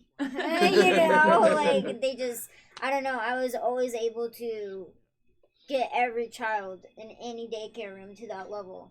I mean, it was to the point where they would have to come find me. If I was working in the baby room, they'd always have to come find me for the 3-year-old room. Because I was the only one who could put down the 3 of these kids for a nap. Because they would know how to test these other teachers. Because these other teachers did not know how to do the I'm your friend, but discipline kind of thing. It was always just straight discipline. Yeah. So when it comes to nap time and you need discipline, there's no fun, there's no game in it, you know. So I always made it fun. I always made it a game. You know, you're my friend, but the ultimate goal is between me and you is nap time. Mm-hmm. Like, you know. So I thought, out of all my years of experience of working with kids, that you can definitely be their friend and their parents. Yeah. You know, I feel like I was raised with parents who were like, "We're not your friend." Mm-hmm. That's not how it goes in this house. Like, Same. you know, so then you never felt like you could trust to tell them anything or, you know, share anything that might scare you as a child. Like, I don't know if I'm allowed to say this word. I heard another kid say it. Like, you just don't ever have that trust coming forward. That's one thing I want him to be able to do is, like, I want him to be able to come to us with any problem he has. That's scary. Whether it's her or me, like, it could be something he's comfortable with only talking to her about, something he's only comfortable talking with me about, like, whatever it is. I just hope that he trusts us enough to come to us with his problems. Like, let's say he's out one night and, like, gets way too drunk at a party and he's stuck there and he doesn't know what to do. I would hope that he would want to call us and be like, "Hey mom," or "Hey dad, like, this is what's happening." I'm sorry, I fucked up. Can you please come get me? Right. Yeah. Like I want it to be like that. Like, not to say like I want him to go out and get fucked up and have to be in that situation, but if he is, you know, I want him to be able to like come home and talk about his crushes, or, you know, talk about like some kid that's bullying him, or talk about some like his interest, something that he's really gotten into recently, and he doesn't know if it'll be, you know, if he'll get made fun of for it. Like, I want him to be able to come to us with whatever his problem may be, and not have to fear that, you know, we'll judge him, or that like we'll lead him astray or give him bad advice, kind of a thing. Being growing up in where being a parent instead of being a friend at points really sucks, and it's a different. It doesn't suck. It's just a different style of parenting, and it has its own set of problems as well as like being friends. Because right now in this generation, I feel like all the parents are just like, "Yeah, we're friends. Yeah, like, we're cool." You know, Yeah, there is no discipline. It's like, no, I am the authority in this house. When I say something, I expect you to follow it. Yeah. You know, but like at the same time, like you said, there needs to be a good balance between that. And I feel like it's easier than what I've seen, like other people maybe with how they raise their kids. They say like, "Oh, it's just so hard to balance, you know, being strict and being a friend." And it's like, don't be a dick when you're being strict. You know what I mean? Right. And then be encouraging when they're doing well. Like, encourage that good behavior as well as discipline the bad behavior. Because I feel like too often kids get disciplined for the bad behavior and don't get like not to say like the whole like everybody gets participation award for doing this, but like get recognized on the things that they do well. Be more appraisal. Yeah, like so the first time he clears his own plate, first time, you know, he throws his stuff in the trash, like, "Hey, good job, buddy." You know? When she says thank you on her own with no regard, I pointed out, I said, "Thank you for saying thank you. That's really nice." Right. Encouraging that positive behavior, I feel like, can do a lot of good. I also feel like the way that some parents will punish their kids, you know, I'm the adult and that's fine. Yeah. You need to explain it to your children. You can't just be like, "Because I said so." Right. You know what I mean? And be like, you know, be quiet, this and that. It's like, you need to explain to them, you know, when they ask a question, you're like, they don't understand the social setting, and you just expect them to. Yeah. It's like, oh, they're throwing a fit, or you're on the phone, you don't want them to be like, "I'm on the phone, can you please, you know, I'm talking to somebody right now," and not be like, "Go the fuck away, I'm on the phone," whatever. Just things I've heard. Same, exactly. And be like, "Well, why can't I do this? Because I said so." And like, you know what I mean? Like, always just not explaining it to your kid. Like, they don't know. So how do you expect, you know, no one told them that they can't do this. Yep. You know what I mean? Like, yeah. Yeah, they're doing everything for the first time, and you're the leader. Yeah, that's what's like, be honest with them. Explain yourself. And not with everything, because like, I feel like there's certain situations where like certain things are inappropriate for a 12-year-old to know. Yeah. You're not going to be like, boom, this is all this. You know what I mean? Like, but you can't just leave them in the dark and be like, just, you know, shut up and stay quiet. Right. Because if you leave them in the dark, then they just go to their friends. And they figure it out without you. Yeah. Exactly. Yeah, that's true.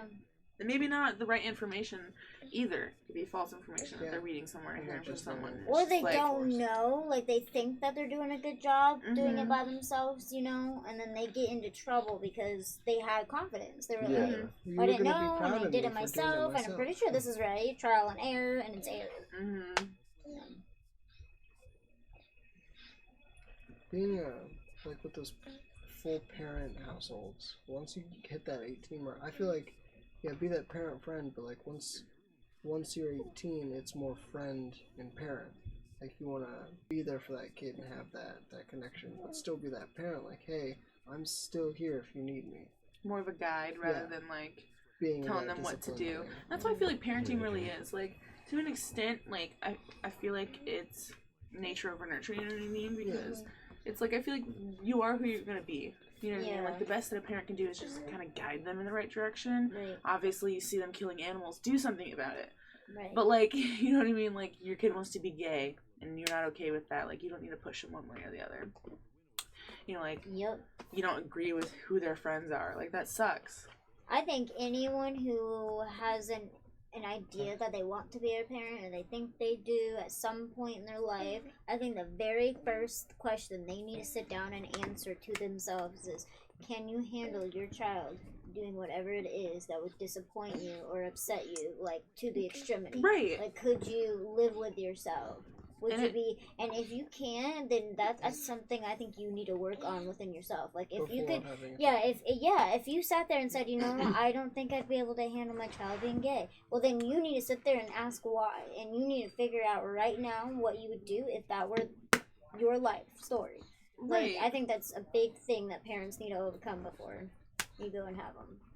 They'd have to do something like I don't know, like, if I'm, like, being honest with myself, like, he could probably be, like, a serial killer, and I would still love him as my child. You would go and you would see him in prison and visit visit him. him. Your baby and be like, it's okay what you did. And I'd be like, what you did was Right. fucked up. Yeah. But I love you. Like, you're still my child. Right. Yeah. You know, I'll come see you because no one else is going to. Right. But I still love you and everything, and like, you know. But it's also, you can't blame yourself for that. We're just like, oh, born a serial killer or something like that. It's like, it's not because of, there are these people like Ted Bundy. Yeah. Like, totally normal dude. Had an awesome, or like, normal upbringing. Yeah, anyways. like, no one was like, oh no, he didn't seem weird. He was a popular guy. You know, everybody loved him. He was really charming, and like behind closed doors, he was like killing a bunch of people, doing it brutally. It's just like, when you asked him like why, you know, is there something in your life? He's like, no, not really. Just one day I decided to. It's just like, that's why I was like, you can't always blame the parents for how a kid turns out. Yeah. You know what I mean? There are certain things that maybe you're like, you can sit back when you're in your childhood. It's like, oh, maybe this one thing didn't happen. I wouldn't have been forced to grow up as fast as I did. Right. We can't be like, I'm the way I am all because of my parents. Every decision I ever made, because of my parents. Yeah. They fucked up 16 years ago and grounded me that one night. That was it. Yeah. You know what I mean? Or didn't ground me. At that point, it should just be like, because of my parents, sure. But all that is now putting me here. What can I learn from that? Or how can I get over that? Because that's the big issue is, that's how I was raised. Everybody was raised completely different. Nobody is raised, I mean, you can go to India and be raised like everybody else, but it's going to be a shit show. So, I mean, take your pick. And I'm going to pick right here. Like, it's shitty and all. Like, having to deal with healthcare at the school, all that stuff gets really shitty, but I'd rather be, you know, raised with my hand of luck than, you know, a lot of other people's. It's true, though. So, I mean, that's what also ties into mental health. We, as a country, we need to focus on that a little bit more, because then it gets to those points where it's like, can't always blame it on people like the parents, because in the end, I mean, that might have triggered something from mental health, but either way, that person has a mental health issue that we need to fix. You need to take responsibility for yourself. You know what I mean? Yeah.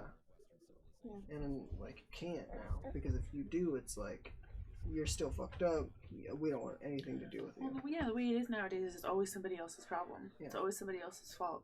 You know what I mean? Like, and when it gets to be your fault, it's like, man, I don't Or know how to people are deal just with so this. easily offended. yes, Yeah, that's what I'm saying. Like, I'm what upset right really now gets because me. of something, you know, like, you know, it's just, that's what I'm saying. It's always somebody else's fault. Yeah. You can't be like, I'm upset because I find that offensive, not because you specifically. Now I don't even like you as a person because of this. You're racist. You know what I mean? Like, that's my opinion with. Shit escalates pretty quickly. You know, Yeah. let me speak my opinion.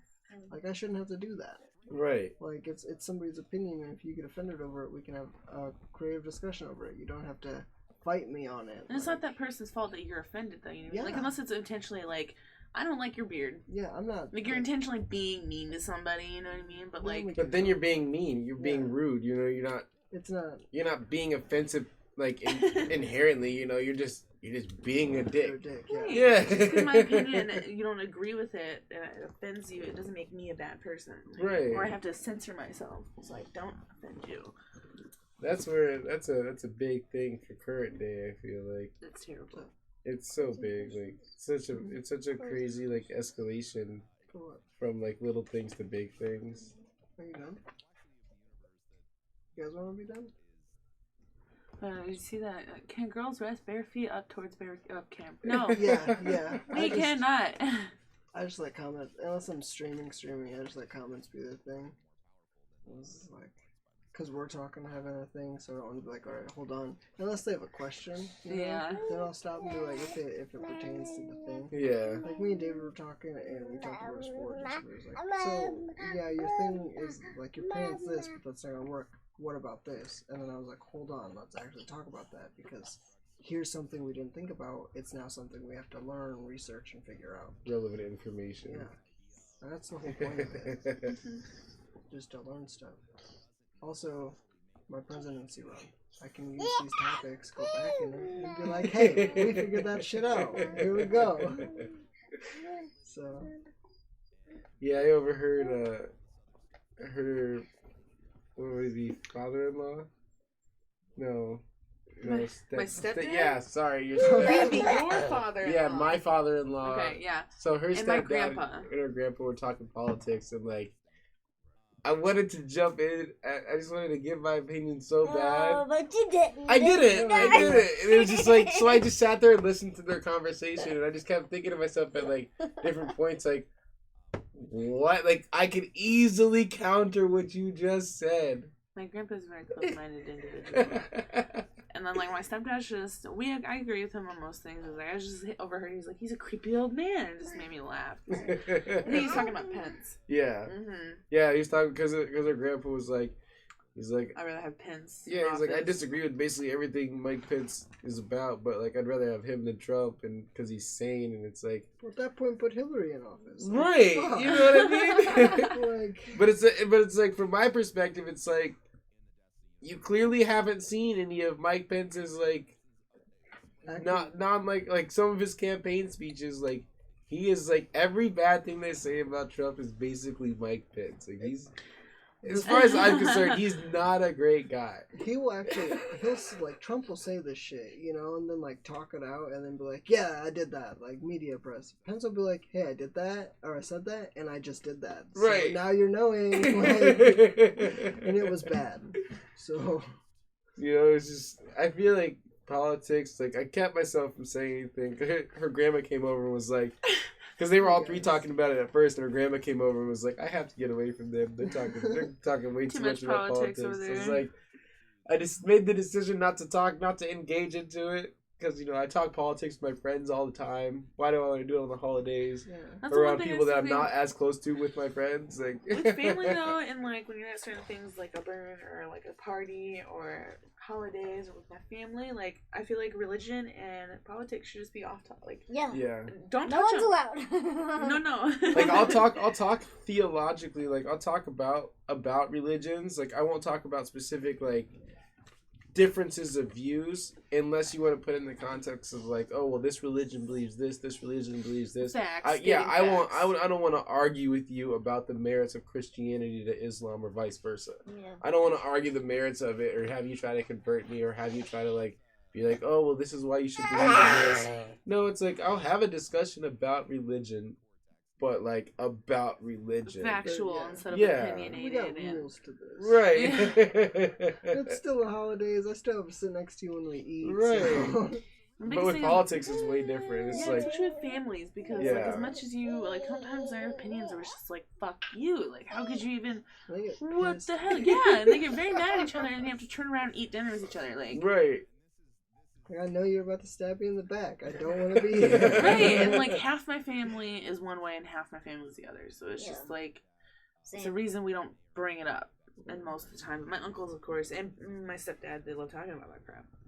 So like you ask why I don't like holidays. When I was younger, that's what it was. It was like they would talk and there would be that inner conflict, and they'd either start yelling and half the family would just leave. Right. Yeah. So it's like, well, what the fuck's the point of having a family holiday? A holiday in general. Like, I would just go back to what I was doing. Exactly. You wasted my day. You wasted all of our day for you to have this fucking petty argument, half the food to be made and went to waste, and now everyone's mad at each other. yeah, like. But we still have to come and see each other next holiday. Yeah. Mine's Just just so you more know. like, in my family, nobody can apologize, you know? So, like, every last conversation you had did not end on a good note, and here we all are in the same room eating turkey. Yeah. Like, you know? Just pretending like last year didn't occur. So we start asking, was like, how are you? Yeah. Good. Yeah, that's how it You like walk off. Like, Yep. you know what I mean? Like, We how's your acknowledge job? each How's your- other's existence How's your here in the generic, same you area. know, like, how's your job doing that I've asked about every time I Oh, see you? I it'd be love the that 3 one. questions. Yeah. How's your job? Has your car How's your going kids? well? Yeah. What's, and then that's it. Let's just shut up and watch Oh, the game. you know, I heard that this happened from your mother. Yeah. Like, thanks. Mhm. And then you basically cycle the same conversation with the other rest Right, of for the the people. most part, like I remember when I got pregnant, I went to help my mom move or whatever, help mom move, and my uncle walks up and he's like, "What happened? You got engaged?" And I was like, "I got pregnant." He's like, "Right." Engaged?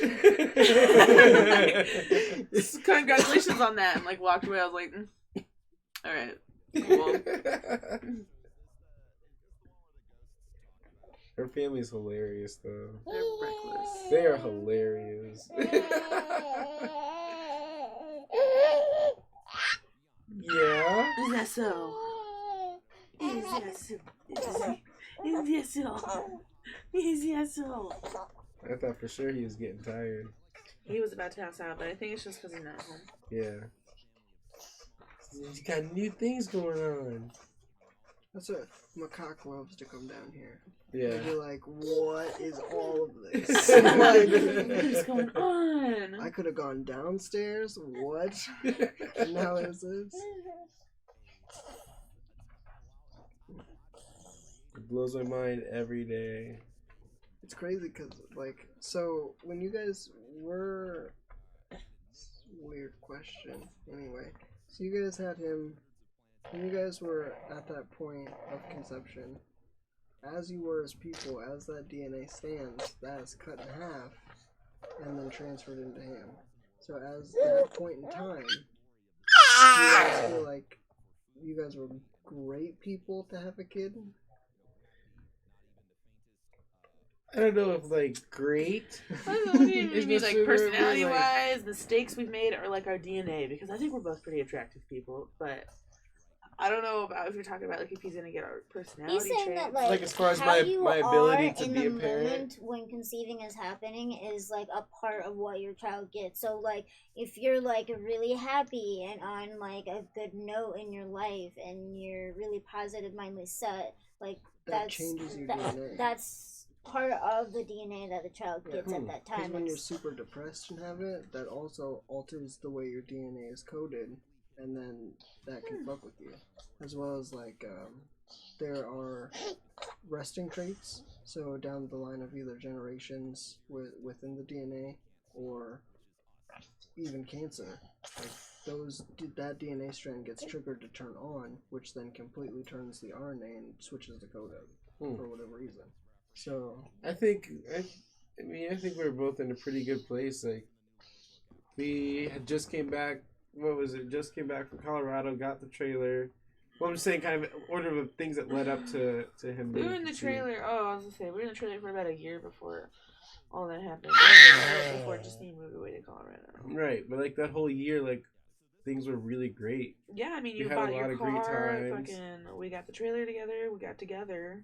Yeah, We just got back. We got back from Colorado a few months before that. When I did get pregnant, you had just started probation. Yeah. That was the only stressful thing, like. But I was still smoking, so it hadn't really like sunk because in. After court, it got pushed back so long. Yeah. Like months after, because of whatever happened with his court thing. So like he didn't get dropped or anything. He didn't come around for the first couple months. Like, yeah. Especially when Justine and Brandon were living there, because we were just smoking and whatever else at the trailer. I remember we didn't worry about anything at the time because we didn't have to worry about HRU showing up and. Or HU, whatever it's called. HRU. Yeah, showing up and everything like that. It's like.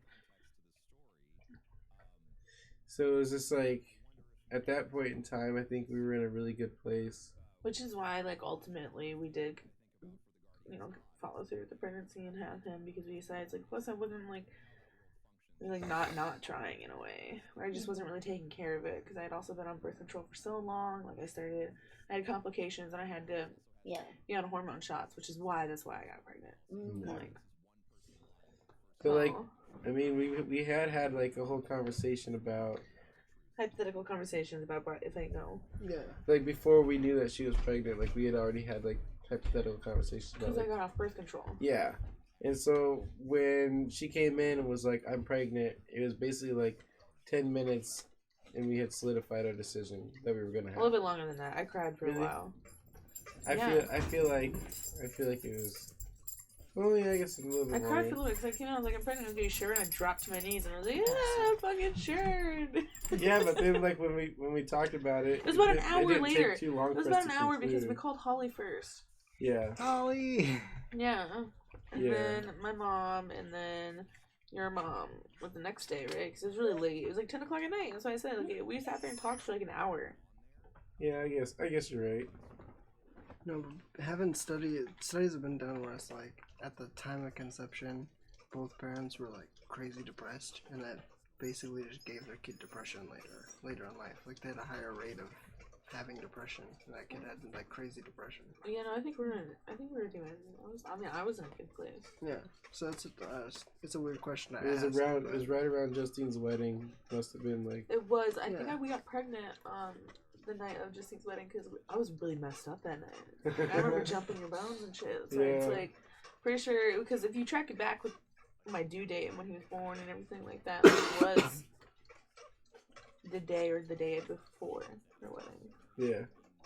So there was a whole lot of love going on, a whole lot of positivity surrounding that time. Yeah, a lot of happiness. Yeah. And then, because then they moved shortly after that. And that's why, like, she was like, they came in to tell us that they were moving. And I was like, oh, well, we got some news, too. She's like, you're pregnant. I'm like, yeah. She's like, no. Of course you are, before I'm going to leave and move away. It's okay, just come back. She did eventually. That's crazy. We have a change in one of our sponsors. Coke decided not to sponsor us. We're with Pop Rocks. Pop Rocks is like Coke for kids, except you don't want them storing that because that teaches them a bad habit. So okay, wait. So you were not talking about Coca-Cola. You were legitimately talking about... No, Coke. Yeah. No, actual Coke. Like, drink. That was the sponsor. Okay. But instead, it's Pop Rocks. Okay. But Pop Rocks... Wait, were you saying cocaine? Pop Rocks is like Coke for kids. Oh, okay. All right, that makes sense. Because, it makes them bounce off the walls, and you don't want them snorting it, so they dump it down their throat, So Pop Rocks, don't give them to your kids, because, oh boy. Oh, excuse you. Yeah. Make a little pop-pops yourself, huh? What's your ad reads? Yeah. Where are they? Similac. Yeah, well, what's your ad read? What is that? Do I say something nice about it? Well, you gotta sell it. It's an advertisement. It's one of the closest formulas on the market that are the closest to breast milk. So it's healthy? Yeah. Well, I mean, it's the best supplement, for the most part, besides a few other ones in comparison. That you can get closest to breast milk when it comes down to their, like, ingredients and everything like that. What's it called? Similac? Similac. Go get Similac. People who are pregnant don't want to do all that. What did you got? Tom's shoes. They give a free pair of shoes to somebody in need when you buy a pair. Okay, that sounds like a copyright, but I guess we'll take it. Very close. What you got, Tony? Milk bone. I'm terrible at this. It's a good treat to give your dog. Yeah, What was that? You guys have fun? I did. Yeah. I It's did. a lot. This is enjoyable. Yeah, at first, the opening's a little different. It's like on the camera we're talking, and then you open up and you're like, we're just talking, so it doesn't matter. That's good. Yeah. Will you come back and do it? Yeah. Cool. Oh, most definitely. Yeah. And then we can just pick up where we left off on these topics, new topics, whatever. Oh, what's Little up? Q can grow up on set. Yep. That'd be pretty interesting to watch. Yeah, boy. You start watching the videos, eventually he's crawling and then Yeah. running around everywhere. Yeah. And then soon he's just And then he's has sitting his here own chair. talking. Yeah. Yeah. He's like 7. Like, that doesn't make sense to me. Like, why doesn't it make sense Oh to my you? goodness, that would be a really great way for a child to learn, is sitting here talking with like. Yeah, that'd be a really great way for us You want to know learn. about your parents? Like, Yeah. here's a little catalog. Because you can say, like, how, like, as simple as we can make it, figure out a way, like, how he can simplify it, and then we can use that as a Quit. model. In your personal opinion, Yeah. how stupid are the magazine sales at school to get that T-shirt and that jump rope and a stupid motorized helicopter toy? We'd have a lot of valid questions to ask him. A lot. You know? I want to be on the PTA. Yeah. That's one thing I care a lot about.